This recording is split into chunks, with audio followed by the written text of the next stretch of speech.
Espíritu Santo dice: haré maravillas que no han sido hechas en toda la tierra. Será cosa tremenda la que Dios hará contigo. La que Dios hará contigo. Quiero decirte, el Dios que está sobre tu vida es un Dios para el cual los imposibles no existen.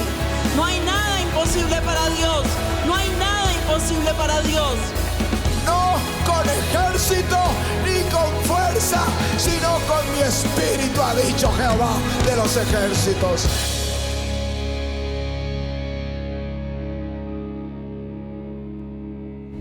À la croix du calvaire, Jésus n'est pas seulement mort pour nos péchés, mais il l'a fait aussi pour nous guérir de toutes nos douleurs. Par sa meurtrissure, nous avons été guéris. Je travaille pour une agence d'événementiel. À cause du confinement, il n'y avait pas de travail et je n'organisais plus de réunions. Mais le Seigneur s'est glorifié avec la vente de petits déjeuners surprises, paquets surprises à l'égoutter. Amen. Donnons gloire à Dieu.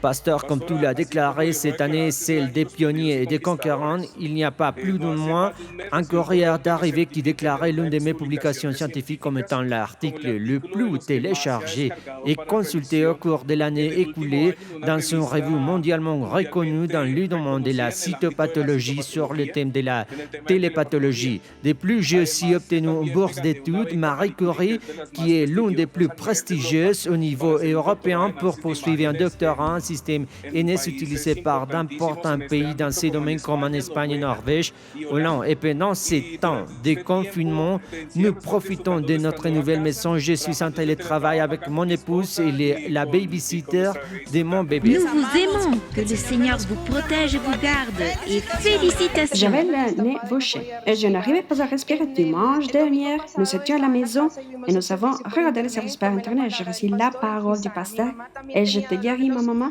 avait aussi mal au poumon, elle ne pouvait pas respirer. Elle a été guérie. Mon papa a eu la guérison de sa hanche qui faisait très mal. Nous avons prié pour lui et il a reçu la guérison. Toute la gloire à Dieu. Amen. Il y a une inflammation très grande à la gencive, comme une tumeur. Mais c'est du pus. Ce n'est pas une tumeur, c'est de la matière. C'est un abcès. Tu reçois la guérison dans le nom de Jésus-Christ. Je me suis appropriée de cette parole. J'ai expérimenté la guérison. Mon fils est médecin. Il m'a examiné lundi. Je lui ai demandé si j'avais besoin d'antibiotiques, d'un médicament. Et pour la gloire de Dieu, il m'a dit que tout était bien. La douleur et l'inflammation sont parties. Et je puis continuer à manger. Le pasteur a dit que le pire temps est le meilleur du temps. Et ça était le meilleur temps pour ma famille, pour nos vies de petits-enfants. On a ouvert un commerce de pizza en avril. C'était super bien pour eux. Ils ont été venus, ils ont un emploi et recevoir un salaire. Ma fille, qui est médecin, a eu des vacances au mois de mai. Et maintenant, elle prend un télétravail depuis son appartement. Le Seigneur me l'a protégée. Mon fils, qui est à Cali, a 2 emplois en télétravail.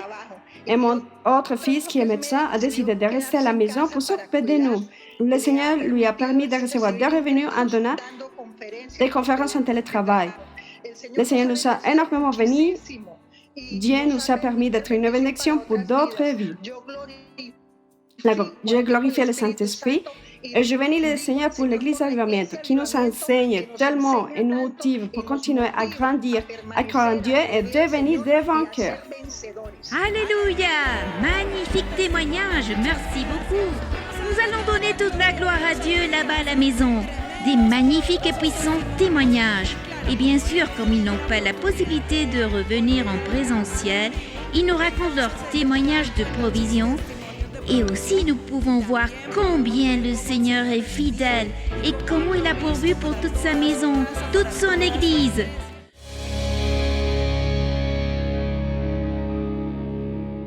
Si tu désires connaître plus de Jésus, savoir ce qu'il a fait pour toi et ce qu'il pourrait faire pour ta vie, alors prête une grande attention aux paroles suivantes. Je veux prier mon nom pour ceux qui disent « J'ai besoin d'avoir la certitude de mon salut ». Aujourd'hui, j'ai besoin de rencontrer Jésus. Je veux aussi profiter de ce jour qu'offre l'Esprit de Dieu. Moi aussi, je veux profiter de ces guérissons dont vous parlez ici et de tous ces témoignages. Moi aussi, je veux savoir que ma vie appartient à Jésus et je veux invoquer le nom de Jésus et savoir que je suis sauvé. Si c'est ta décision, ferme tes yeux. Et c'est très facile, c'est une déclaration de ta bouche avec tout ton cœur. Alors, je veux te conduire dans cette déclaration. Si tu es prêt, ferme tes yeux et fais avec moi la prière suivante. Dis, Seigneur Jésus, j'ai besoin de toi. J'étais pécheur, j'étais loin de toi. Mais aujourd'hui, je déclare que tu es mon Seigneur. Aujourd'hui, je confesse de ma bouche que tu es mon Sauveur. Je te demande de pardonner mes péchés et que tu fasses de moi une nouvelle création en Dieu. Que les choses anciennes restent derrière et que tout soit fait nouveau en toi. Dans le nom de Jésus, Amen et Amen.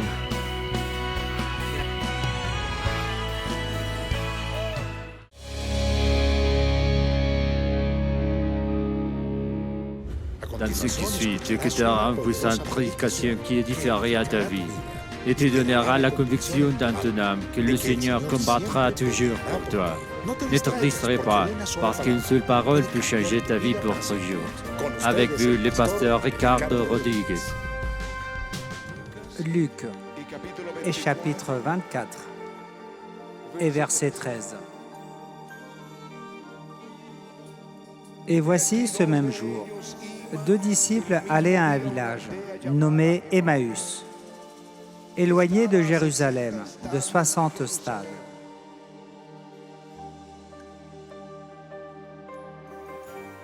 Cela se passe quand Jésus est mort et qu'il est ressuscité. Ils s'entretenaient de tout ce qui s'était passé. Pendant qu'ils parlaient et discutaient, Jésus s'approcha et fit route avec eux. Mais leurs yeux étaient voilés pour être empêchés de le reconnaître. Dis avec moi, ils étaient voilés. Il leur dit, « De quoi vous entretenez-vous en marchant? Et pourquoi êtes-vous attristés ?» L'un d'eux, nommé Cléopas, lui répondit, « Es-tu le seul qui, séjournant à Jérusalem, ne sache pas ce qui est arrivé ces jours-ci? » « Quoi ?» leur dit-il. Et ils lui répondirent, « Ce qui est arrivé au sujet de Jésus de Nazareth, qui est un prophète, puissant en œuvre et en parole devant Dieu et devant tout le peuple, et comment les principaux sacrificateurs et nos magistrats l'ont livré, pour le faire condamner à mort et l'ont crucifié. Nous espérions que ce serait lui qui délivrerait Israël. Mais avec tout cela, voici le 3e jour que ces choses se sont passées. Il est vrai que quelques femmes d'entre nous nous ont fort étonnés. S'étant rendues de grand matin au sépulcre et n'ayant pas trouvé son corps, elles sont venues dire que des anges leur sont apparus et ont annoncé qu'il est vivant. Alors Jésus leur dit, « Ô hommes sans intelligence et dont le cœur est lent, à croire tout ce qu'ont dit les prophètes. » Alors, leurs yeux s'ouvrirent et ils le reconnurent. Mais il disparut de devant eux. Et ils se dirent l'un à l'autre, « Notre cœur ne brûlait-il pas au-dedans de nous lorsqu'il nous parlait en chemin et nous expliquait les Écritures ?» Amen et Amen. Alléluia. Alléluia.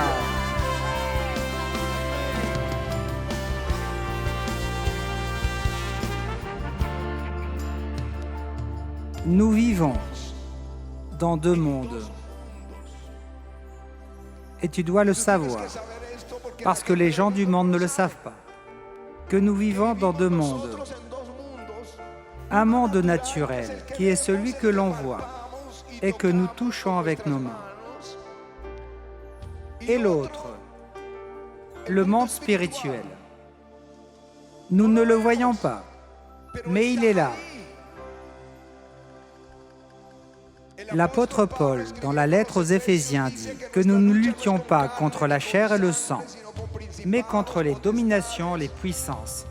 Dans la nouvelle version internationale espagnole, il est dit « Notre lutte n'est pas contre les êtres humains, mais contre les puissances, contre les autorités, contre les dominations qui règnent dans le monde des ténèbres, contre les forces spirituelles méchantes dans les lieux célestes. »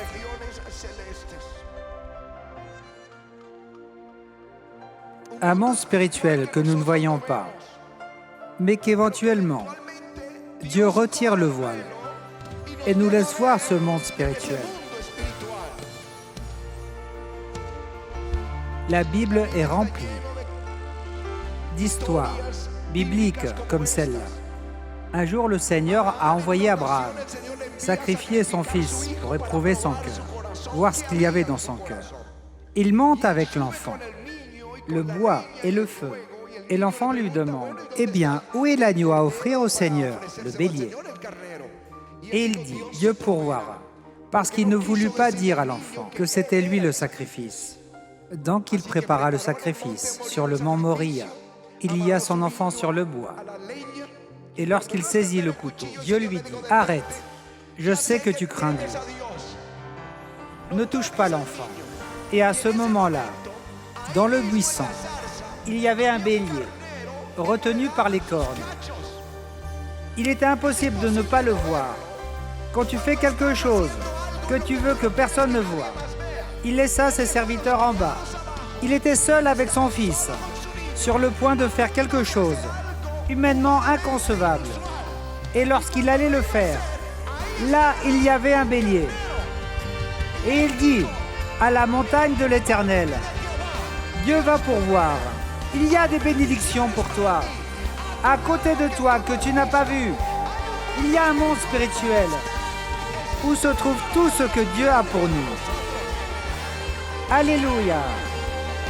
Mais Abraham ne l'avait pas vu. Agar est un autre exemple. Elle est rejetée de la maison d'Abraham et de Sarah. Puis elle arrive au désert. Elle n'a plus d'eau et son fils se meurt. Et elle dit, je ne veux pas le voir mourir. Elle le laissa sous un arbuste et partit dans un autre lieu. Et l'enfant commença à crier. Dieu l'entendit. Et Dieu appela Agar et lui ouvre les yeux et lui montre un puits d'eau. Il existe des puits d'eau que Dieu a pour nous. Mais nous avons besoin qu'il ouvre nos yeux, parce que là sont nos bénédictions. Alléluia. Amen. Et j'ai choisi ce texte de l'évangile de Luc. J'aime ce texte. Ce texte m'enthousiasme, parce que j'y vois ça. C'est peut-être ce que vit bon nombre d'entre nous, pleurant dans l'affliction, angoissés par tout ce que nous entendons et voyons, qui arrive dans le monde. Mais lorsque nous participons aux réunions, notre cœur commence à s'embraser. Nous sentons la gloire, nous sentons la foi, nous sentons la passion, mais nos yeux n'ont pas été ouverts. Ses disciples pleuraient. Ils croyaient que Jésus était mort, que cela était la pire décision des autorités d'Israël. Mais ils ne savaient pas qu'ils marchaient avec le Christ ressuscité au milieu d'eux. Alléluia! Et tu pleures, mais tu ne sais pas que tu marches avec l'Esprit de Christ avec toi, combattant tes batailles. Alléluia!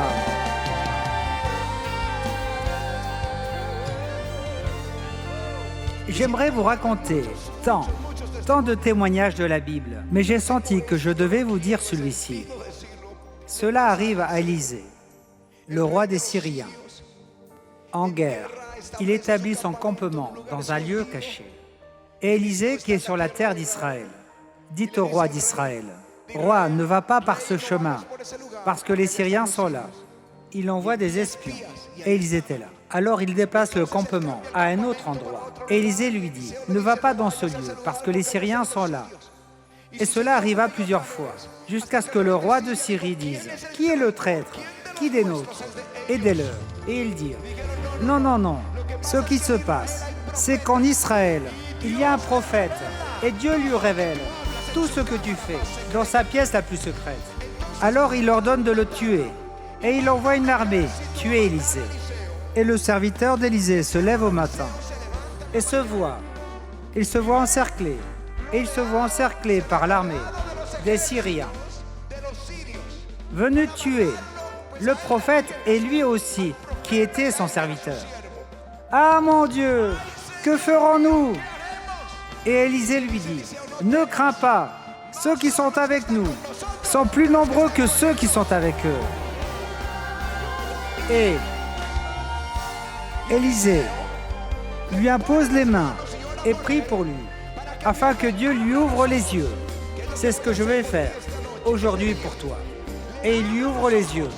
Et quand il lui ouvre les yeux, le serviteur voit l'armée comme des chars de feu autour d'Élisée. Parce que plus nombreux sont ceux qui sont avec nous que ceux qui sont avec eux. Alléluia! Alléluia!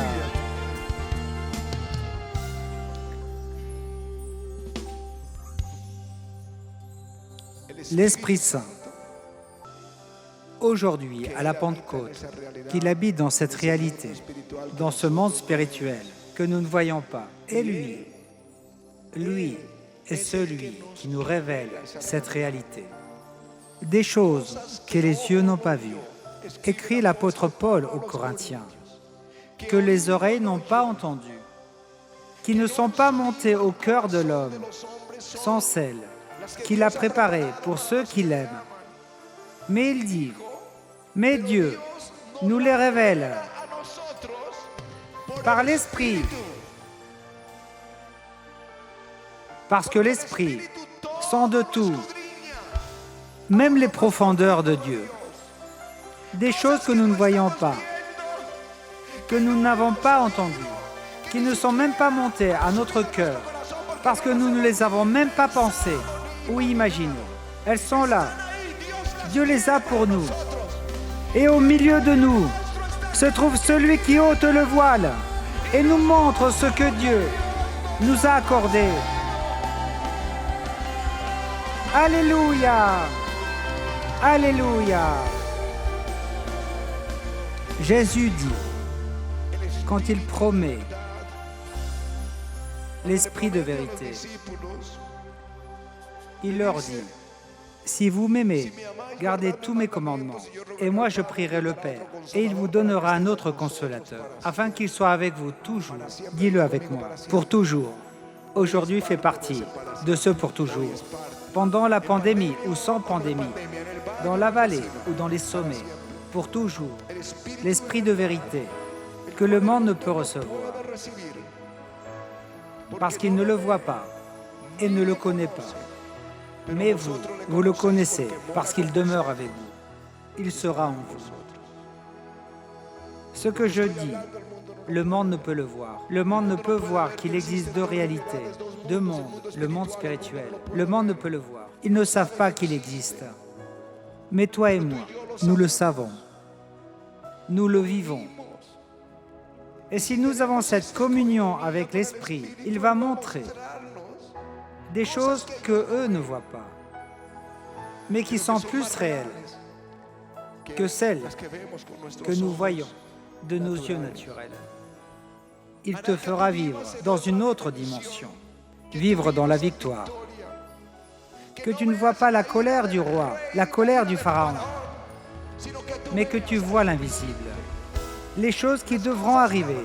Il parle de quelqu'un avec qui nous pouvons parler et regarder vers l'avenir avec optimisme, parce que l'un est le présent obscur, mais l'autre est le futur glorieux que Dieu nous réserve. Et le journal d'aujourd'hui ne va pas te le dire, ni le journal télévisé le plus sérieux qu'il y a sur la terre. L'Esprit de Dieu va te le dire. Il va tout te montrer. Les choses qui devront arriver. Ce jour-là, j'ai su qu'il était si près de moi. Et c'est ce qui est arrivé au XXe siècle. Au début du XXe siècle, le baptême de l'Esprit. Au milieu du XXe siècle, les dons de l'Esprit. Et à la fin, la communion avec l'Esprit. Il était si près et je ne l'avais pas vu.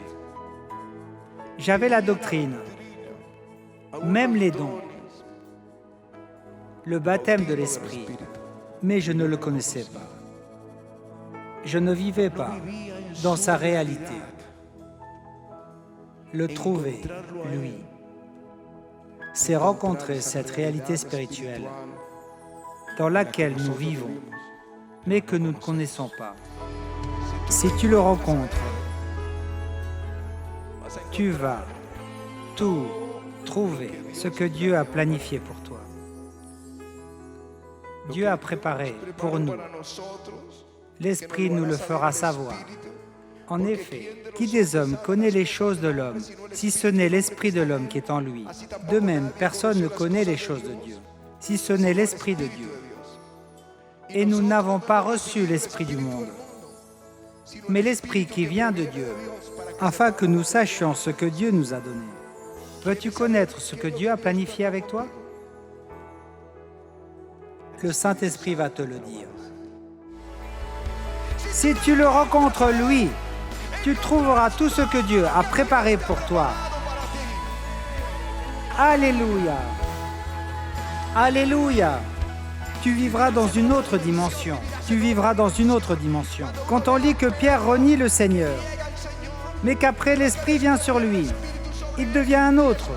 Il marche dans une autre dimension, prêche comme personne prêche, guérit les malades, il le jette en prison, le Seigneur l'en libère, ils lui interdisent de prêcher, mais il n'a pas peur, il demande du courage pour prêcher, parce que maintenant il n'a pas peur, parce qu'il vit dans une autre dimension, celle de l'Esprit, c'est la réalité de l'Esprit Saint.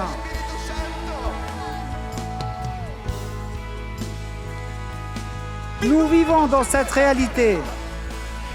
J'appelle l'église d'Avvillamento pour leur dire qu'il y a deux mondes, un naturel qui est contaminé par une pandémie et un spirituel qui est rempli de la gloire, de réveil, de bénédiction et de miracles.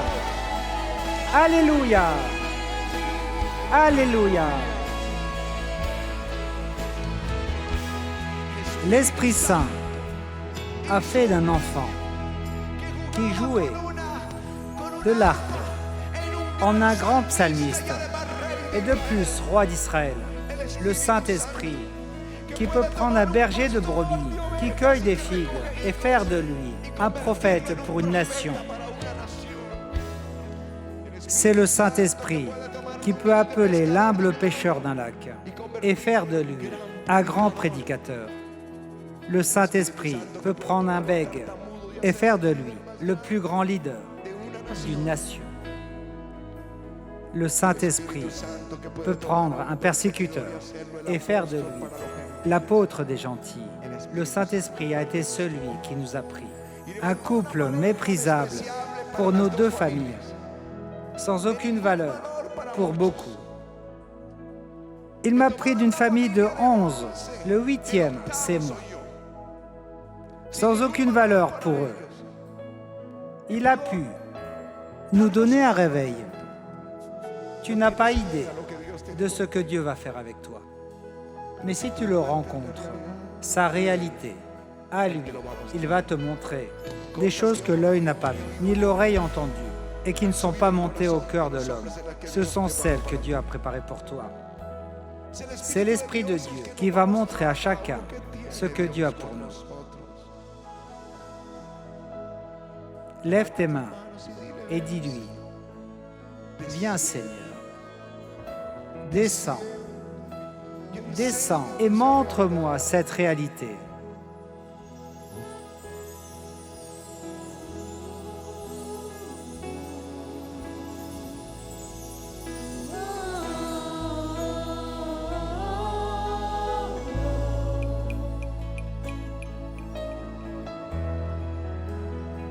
vivant dans cette réalité du réveil.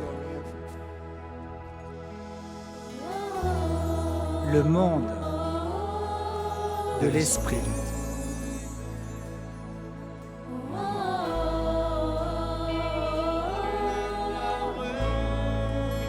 Descends, Seigneur.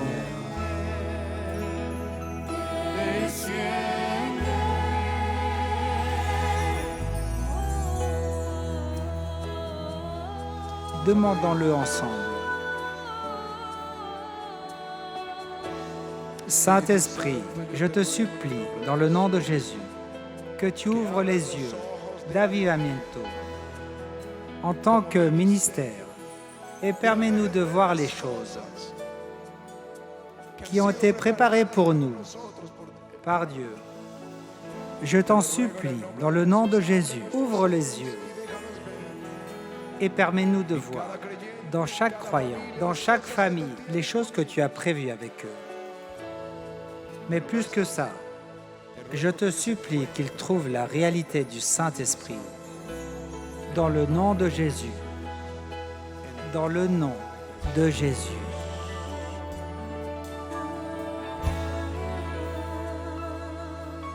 Je t'appelle Seigneur.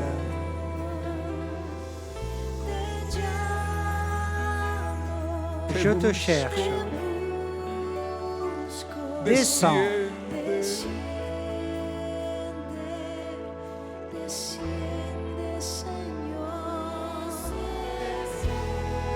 Descends. Dime dónde apacientas. Desciende.